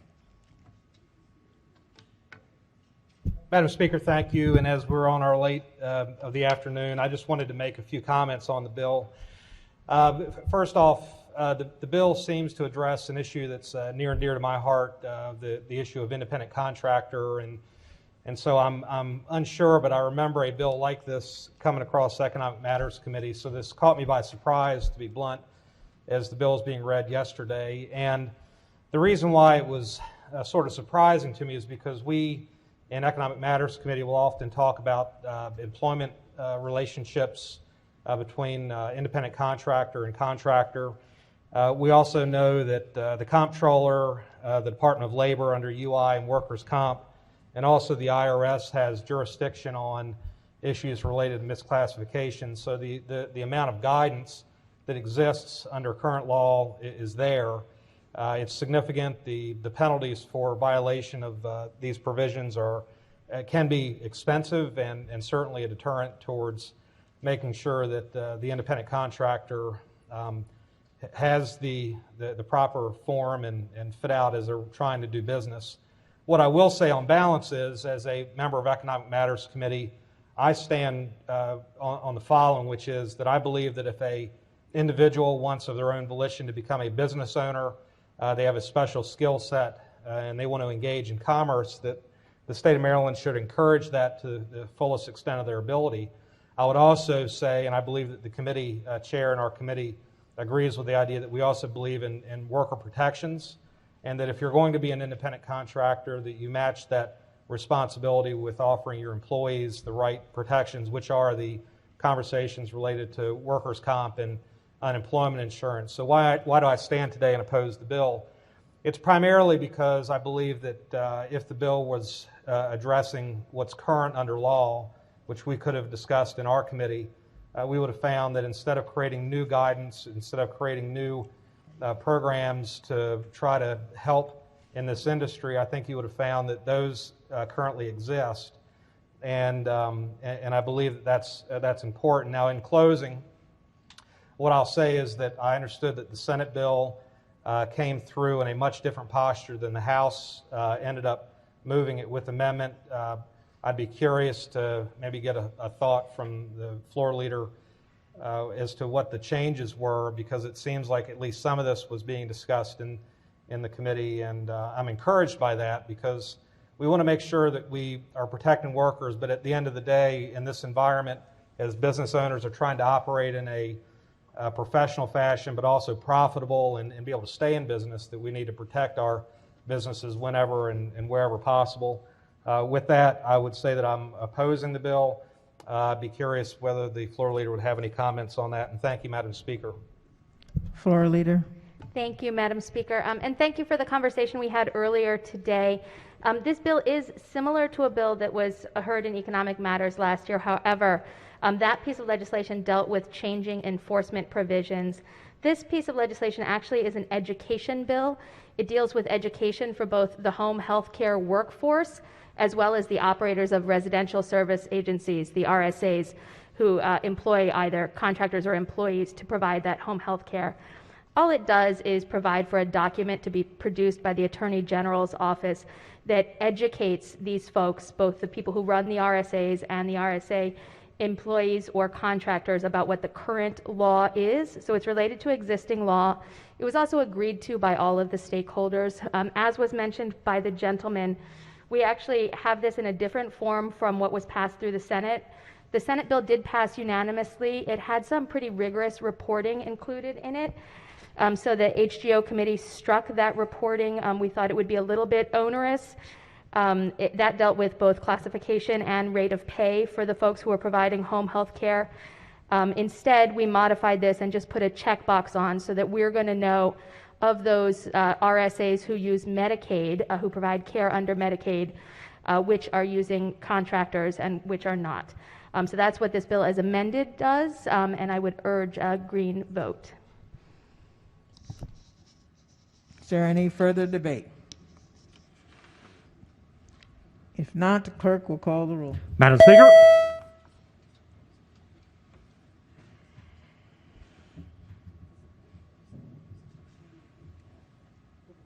Has everyone recorded their vote? Does anyone care to change their vote? If not, the clerk will take the call. There being 97 votes in the affirmative, House Bill 652, having received the constitutional majority, is declared passed. Clerk will read the next bill. House Bill 1030, State Board of Dental Examiners Membership Nomination and Appointment Process. Is on third reading and final passage. Is there any debate? If not, the clerk will call the roll. Madam Speaker.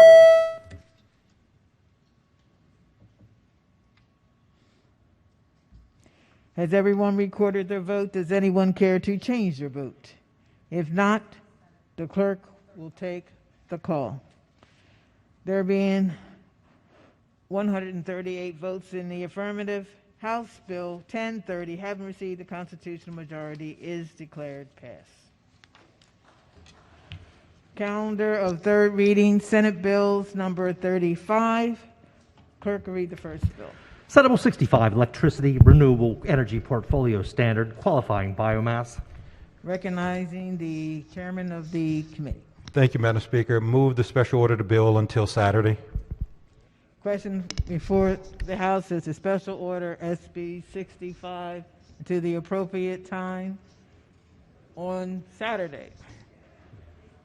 All in favor signify by saying aye. Opposed?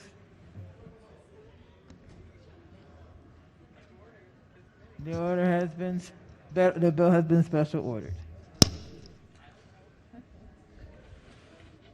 Clerk will read the next bill. Senate Bill 66, Department of Housing and Community Development, Office of Digital Inclusion, established Digital Connectivity Act of 2021. Is on third reading and final passage. Is there any debate? If not, the clerk will call the roll. Madam Speaker.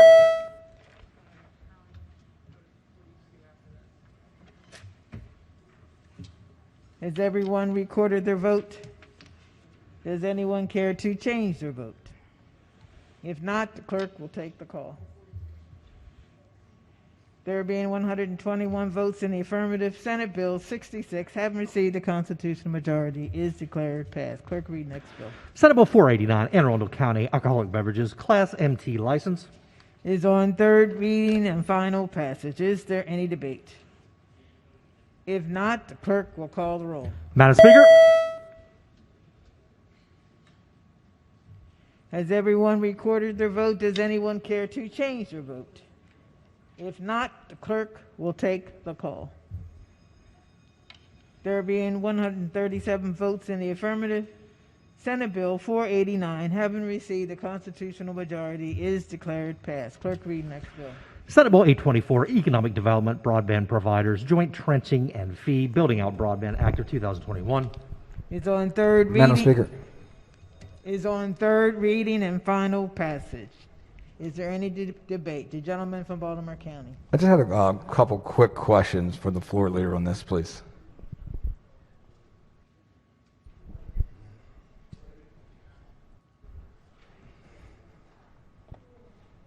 Committee Chair. Yes, sir. Thank you. Just trying to better understand, so I decide I probably want to vote for this, but I'm worried and don't understand how these fees work. One, I guess, is do the fees have a sunset provision in them? Just a second. Sure.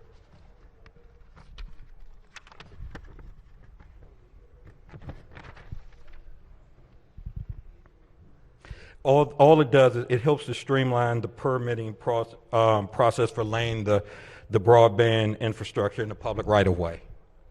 The fees currently, the fees that are in this bill or as related, these are state highway fees that they're collecting, and now they will be given to, I guess, the localities as it relates to the broadband infrastructure. So, or who are they getting the fees from, like Verizon or?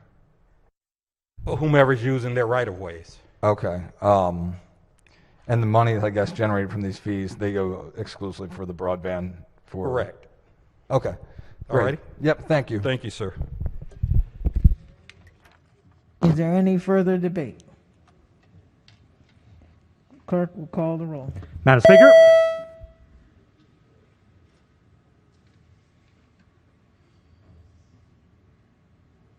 Has everyone recorded their vote? Does anyone care to change their vote? If not, the clerk will take the call. There being 118 votes in the affirmative, Senate Bill 824, having received a constitutional majority, is declared passed. Clerk, read next bill. Senate Bill 933, Financial Regulation, Access to Banking and Financial Services, reporting. Is on third reading and final passage. Is there any debate? If not, the clerk will call the roll. Madam Speaker.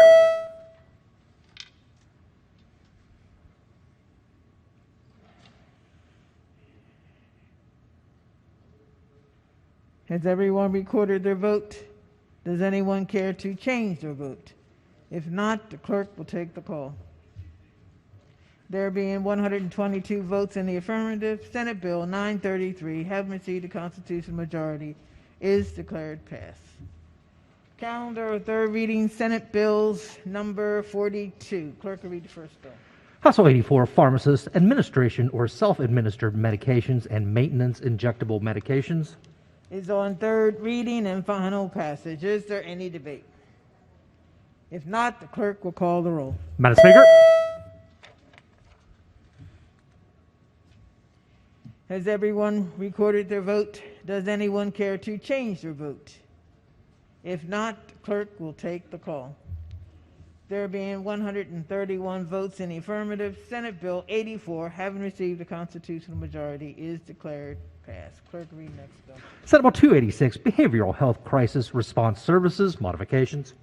Is on third reading and final passage. Is there any debate? If not, the clerk will call the roll. Madam Speaker.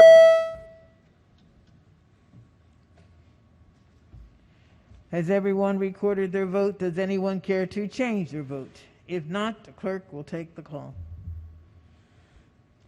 There being 137 votes in the affirmative, Senate Bill 286, having received a constitutional majority, is declared passed. Clerk will read next bill. Senate Bill 379, Health Occupations, Licensing of Audiology Assistants.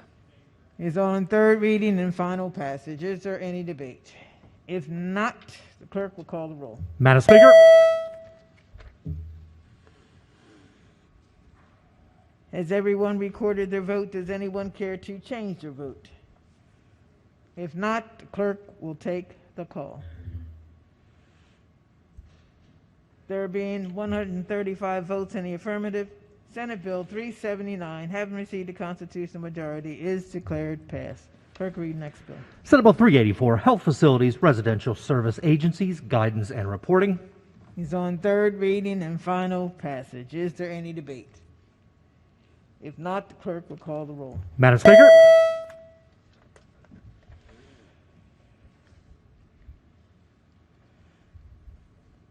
Has everyone recorded their vote? Does anyone care to change their vote? If not, the clerk will take the call. There being 98 votes in the affirmative, Senate Bill 384, having received the constitutional majority, is declared passed. Clerk, read next bill. Senate Bill 507, Division of Consumer Protection, Assisted Living Programs. Is on third reading and final passage. Is there any debate? If not, the clerk will call the roll. Madam Speaker.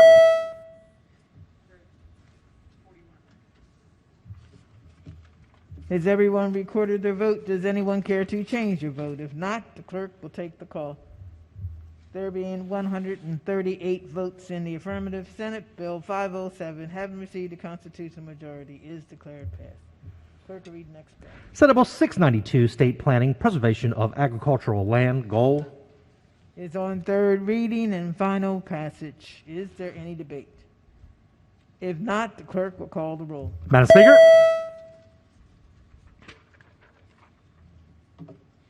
Has everyone recorded their vote? Does anyone care to change their vote? If not, the clerk will take the call. There being 137 votes in the affirmative, Senate Bill 692, having received the constitutional majority, is declared passed. Calendar of third reading, Senate Bills number 41. Clerk will read the first bill. Senate Bill 77, Energy Efficiency Net Zero Homes, Contract Preferences. Is on third reading and final passage. Is there any debate? If not, the clerk will call the roll. Madam Speaker.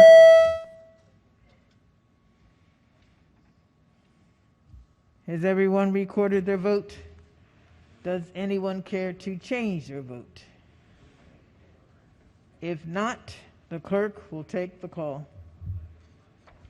There being 112 votes in the affirmative, Senate Bill 77, having received a constitutional majority, is declared passed. Clerk, read next bill. Senate Bill 132, Inspection of Public Records, Notaries, Public Disclosure of Home Address and Phone Number.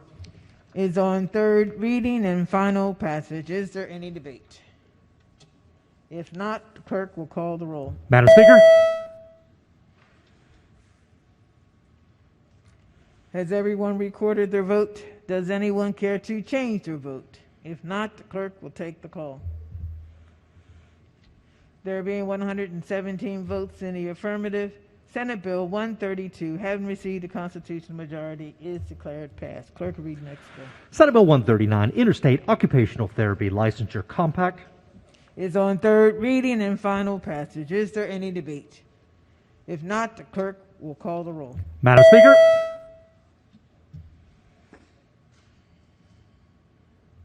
Has everyone recorded their vote? Does anyone care to change their vote? If not, the clerk will take the call. There being 135 votes in the affirmative, Senate Bill 139, having received the constitutional majority, is declared passed. Clerk will read next bill. Senate Bill 284, Maryland Veterans Service Animal Program, Definitions. Is on third reading and final passage. Is there any debate? If not, the clerk will call the roll. Madam Speaker. Has everyone recorded their vote? Does anyone care to change their vote? If not, the clerk will take the call. There being 138 votes in the affirmative, Senate Bill 284, having received the constitutional majority, is declared passed. Clerk, read next bill. Senate Bill 338, Local Government Animal Control Facilities, Adoption Fee Waiver for Veterans, Pets for Vets Act of 2021. Is on third reading and final passage. Is there any debate? If not, the clerk will call the roll. Madam Speaker.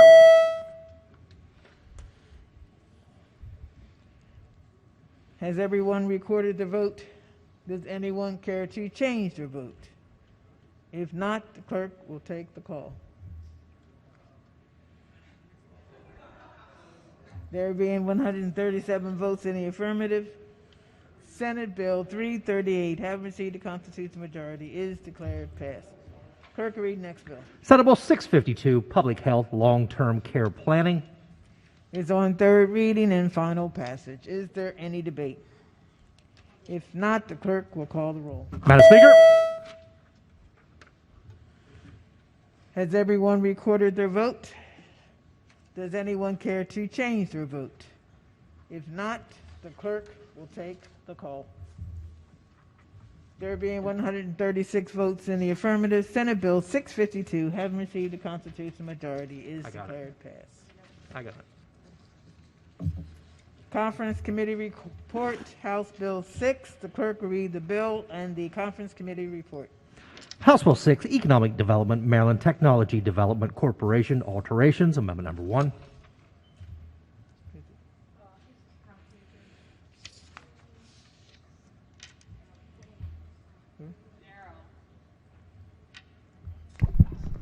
Madam Speaker, we concur with the Conference Committee.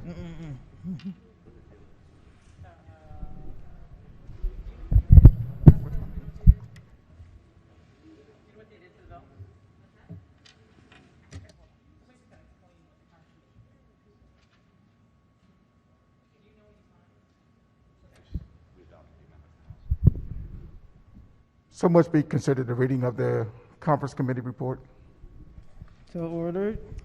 The House accepted the amendments from the Senate, and we concur. Move the amendments. The motion for the House is the adopted Conference Committee report. All in favor signify by saying aye. Opposed, no. The ayes have it. The Conference Committee report is adopted. House Bill 6 is on third reading and final passage. Is there any debate? If not, the clerk will call the roll. Madam Speaker.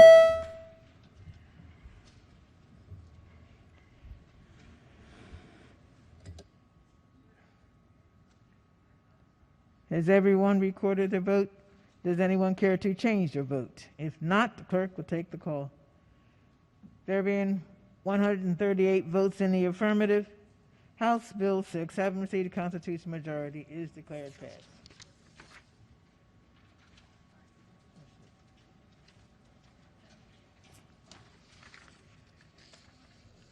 Concurrence calendar number 14. The clerk will read the bill and the Senate amendment.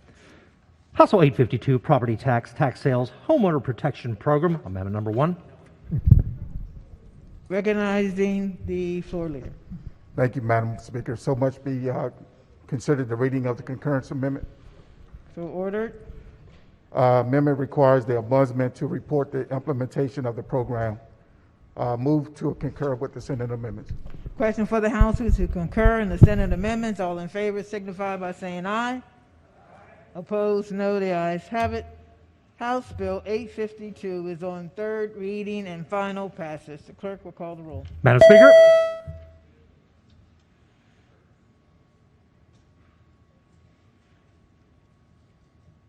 Has everyone recorded their vote? Does anyone care to change their vote? If not, the clerk will take the call.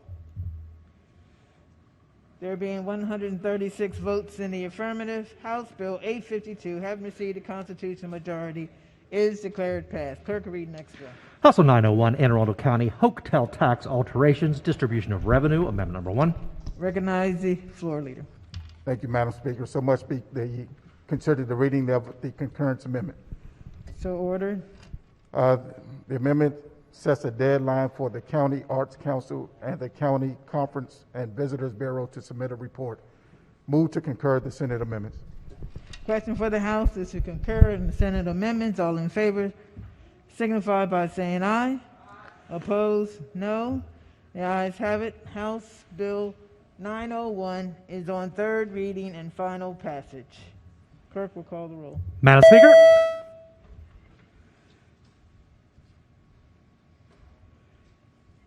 Has everyone recorded their vote? Does anyone care to change their vote?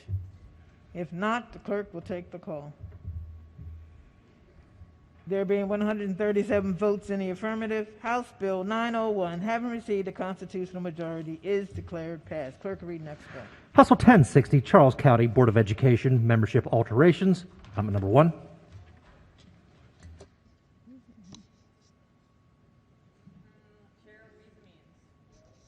Ways and Means? Chair? Thank you. Move so much be considered the reading of the amendments. So ordered. Thank you, Madam Speaker. I have all four concurrences here. Give me a second.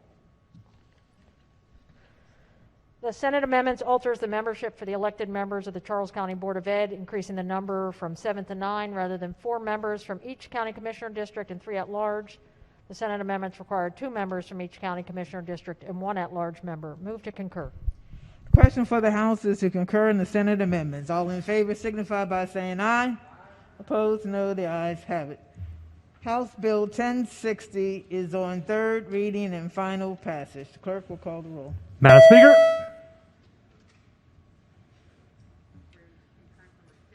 Has everyone recorded their vote? Does anyone care to change their vote? If not, the clerk will take the call. There being 114 votes in the affirmative, House Bill 1060, having received the constitutional majority, is declared passed. Clerk, read next bill. House Bill 1182, Tax Property Tax Sales, Amendment number 1. Recognizing the floor leader. Thank you, Madam Speaker. So much be considered the reading of the amendment. So ordered. The amendment makes the bill applicable to a narrow strip of land that is no more than 15 feet wide. Move to concur with the Senate amendments. Question before the House is to concur in the Senate amendments. All in favor signify by saying aye. Opposed, no. The ayes have it. House Bill 1182 is on third reading and final passage. Clerk will call the roll. Madam Speaker. Has everyone recorded their vote? Does anyone care to change their vote?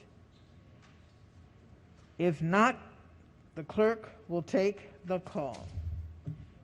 There being 131 votes in the affirmative, House Bill 1182, having received the constitutional majority, is declared passed.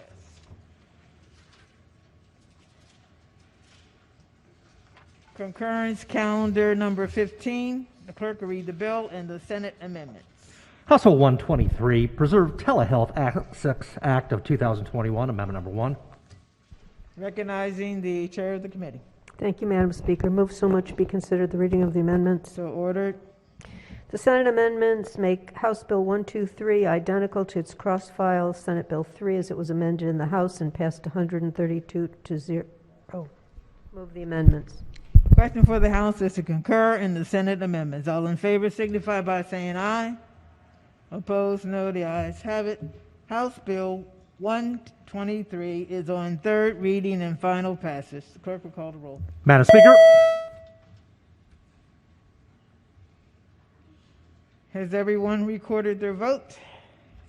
Does anyone care to change their vote? If not, the clerk will take the call.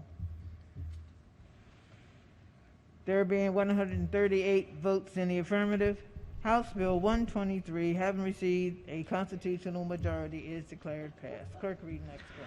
House Bill 463, Maryland Health Equity Resource Act, Amendment number 1. Recognizing the committee chair. Thank you, Madam Speaker. So much be considered the reading of the amendments. So ordered. The Senate amendments retain the 2-year grant program and require the Community Health Resources Commission to establish a permanent health equity resource community program that is funded in fiscal years 2023 through 2025 with $15 million each year from the Maryland Health Benefit Exchange Fund. Move the amendment. Question for the House is to concur in the Senate amendments. All in favor signify by saying aye. Opposed, no. The ayes have it. House Bill 463 is on third reading and final passage. The clerk will call the roll. Madam Speaker.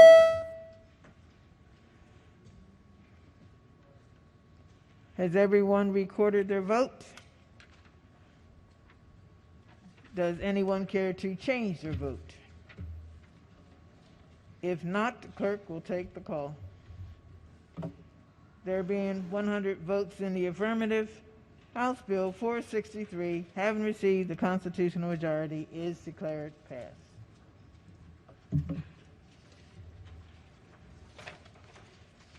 Calendar of third reading Senate bills number 32. Clerk will read the first bill. Senate Bill 61, Public Buildings, Changing Facilities Requirements. Is on third reading and final passage. Is there any debate? If not, the clerk will call the roll. Madam Speaker, Has everyone recorded their vote? Does anyone care to change their vote? If not, the clerk will take the call. There being 111 votes in the affirmative, Senate Bill 61, having received a constitutional majority, is declared passed. Clerk, read the next bill. Senate Bill 96, Public Health, Behavioral Health Programs and Healthcare Facilities, Safety and Community Relations Plans. Is on third reading and final passage. Is there any debate? If not, the clerk will call the roll. Madam Speaker,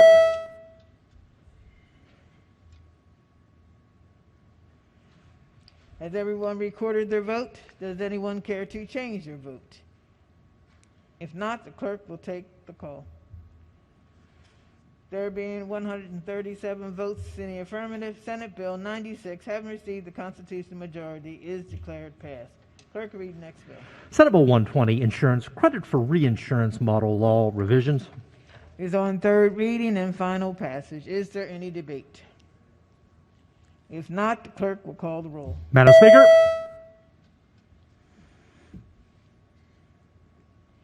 Has everyone recorded their vote? Does anyone care to change their vote? If not, the clerk will take the call. There being 137 votes in the affirmative, Senate Bill 120, having received a constitutional majority, is declared passed. Clerk, read the next bill. Senate Bill 125, State Board of Chiropractic Examiners Sunset Extension. Is on third reading and final passage. Is there any debate? If not, the clerk will call the roll. Madam Speaker,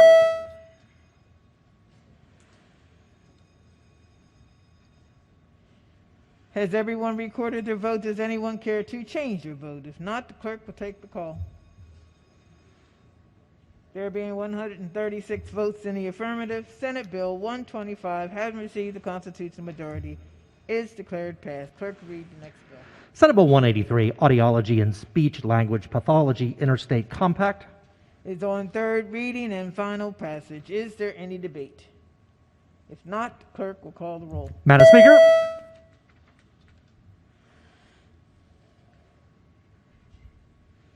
Has everyone recorded their vote? Does anyone care to change their vote?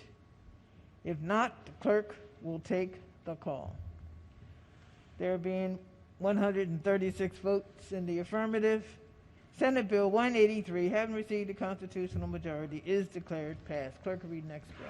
Senate Bill 192, Cemeteries Perpetual Care Distribution from Perpetual Care Trust Fund. Is on third reading and final passage. Is there any debate? If not, the clerk will call the roll. Madam Speaker,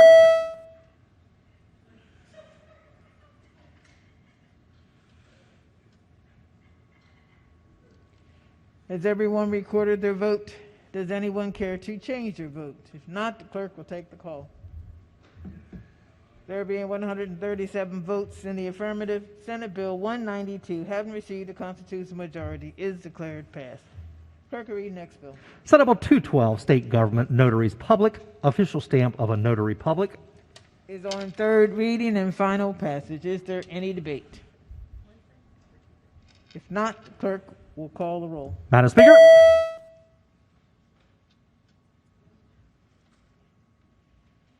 Has everyone recorded their vote? Does anyone care to change their vote? If not, the clerk will take the call.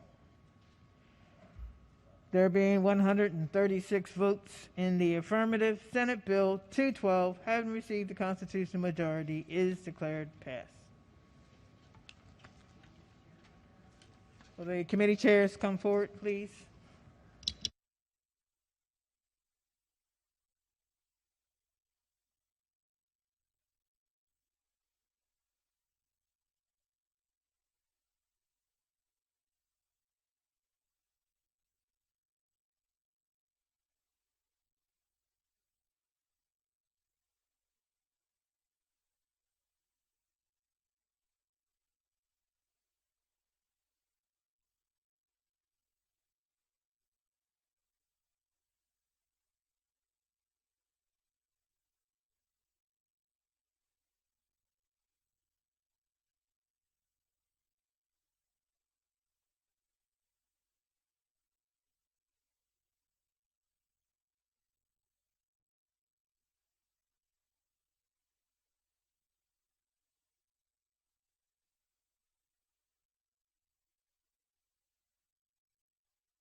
Okay, everyone, listen up.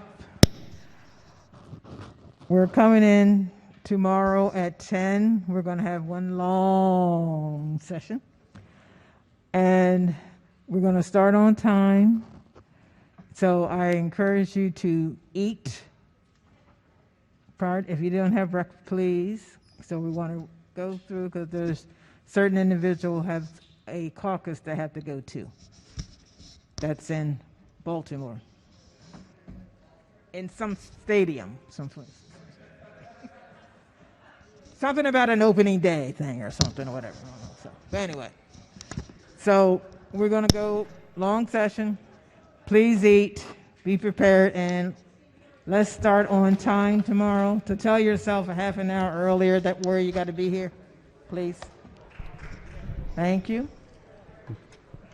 Madam Speaker, Yes.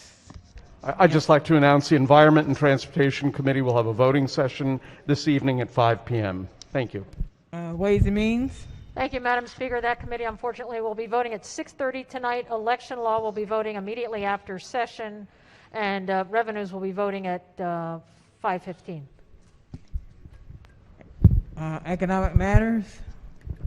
Thank you, Madam Speaker. The Economic Matters Committee will have a public hearing immediately following the floor session.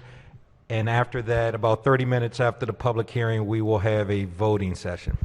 I need to see subcommittee chairs in between. Okay. Appropriations. Thank you, Madam Speaker. The Appropriations Committee was to have a bill hearing on one bill today. We are not going to do that. We will move that bill hearing till tomorrow and do it as first before our voting session. So just stay tuned. Thank you. Judiciary. Thank you, Madam Speaker, members of the House. The House Judiciary Committee will have a voting session at 7 p.m. tonight. Subcommittee chairs meeting at 6. Subcommittee at 6, subcommittee chairs at 6, voting at 7. Health and Government Operations. Thank you, Madam Speaker. We will have a voting session at about 15 minutes after this ends. Thank you. Okay. All right. Any other announcements? Okay. Quorum call before adjournment. Madam Speaker.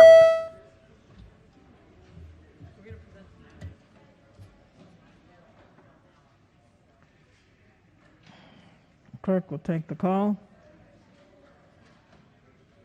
There we 134 members present. The House is still in session. Recognizing the Majority Leader. Thank you, Madam Speaker. I move that the House stand adjourned until Thursday, April 8th at 10 a.m., Legislative Day, March 23rd.